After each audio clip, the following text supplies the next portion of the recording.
শুরু হয়েছে ছাত্রদলের মার্চ ফর জাস্টিস এবং সেটি ঘিরে এই মুহূর্তে রাজধানীর শাহবাগ হয়ে কেন্দ্রীয় শহীদ মিনার অভিমুখী তারা হয়েছেন এবং সেটি এই মুহূর্তে আপনারা দেখতে পাচ্ছেন সরাসরি। এবং এই মুহূর্তে রাজধানীর শাহবাগের অভিমুখে তারা কিন্তু রয়েছেন এবং তাদের এই আজকের পদযাত্রা সেই পদযাত্রা কিন্তু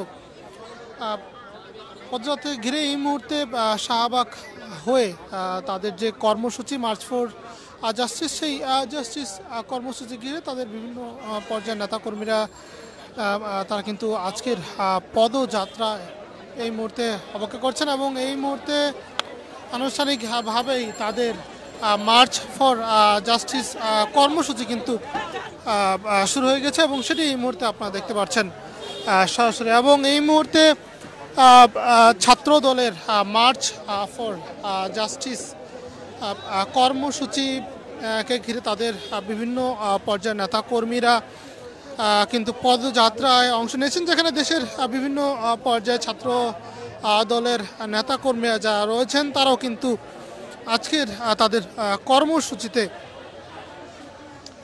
কিন্তু অংশগ্রহণ করেছেন এবং সেটি এই মুহূর্তে আপনারা দেখতে পাচ্ছেন সরাসরি। এবং এই মুহূর্তে ছাত্র দলের আজকের যে কর্মসূচি মার্চ ফর জাস্টিস সেই কর্মসূচিটি ইতিমধ্যে শাহবাগে চলে এসেছে, যেখানে আমরা দেখতে পাচ্ছি মার্চ ফর জাস্টিসের বিভিন্ন পর্যায়ে যারা আসলে নেতাকর্মী রয়েছেন তাদের পদযাত্রার মাধ্যমেই সেটি কিন্তু সামনের দিকে অভিমুখী হচ্ছে।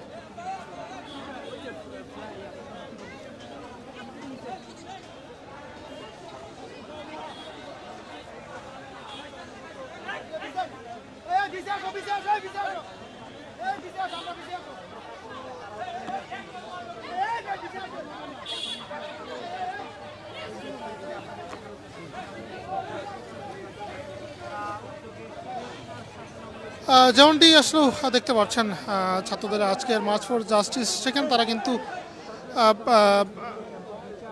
শেখ হাসিনা শাসনামল শিক্ষা প্রতিষ্ঠানের সন্ত্রাসী সংগঠন হিসেবে ছাত্রলীগ কর্তৃক তাদের যে সন্ত্রাসী কর্মকাণ্ডের বিচারের দাবিতেই তাদের আজকের মার্চ ফর জাস্টিস কর্মসূচি পালিত হবে এবং সেই কর্মসূচিটি রাজধানীর শাহবাগ হয়ে যে কেন্দ্রীয় শহীদ মিনার রয়েছে সেই কেন্দ্রীয় শহীদ মিনার অভিমুখী পদযাত্রা করবে এবং সেটি এই মুহূর্তে আপনারা দেখতে পাচ্ছেন সরাসরি। দর্শক দেখছেন সমকাল লাইভ। এই মুহূর্তে রমনায় যে ইঞ্জিনিয়ার্স ইনস্টিটিউট সেটির সামনে থেকে আমাদের সঙ্গে সরাসরি যুক্ত হয়েছি। সঙ্গে রয়েছে আমি বিনায়ক রহমান। দর্শক দেখানোর চেষ্টা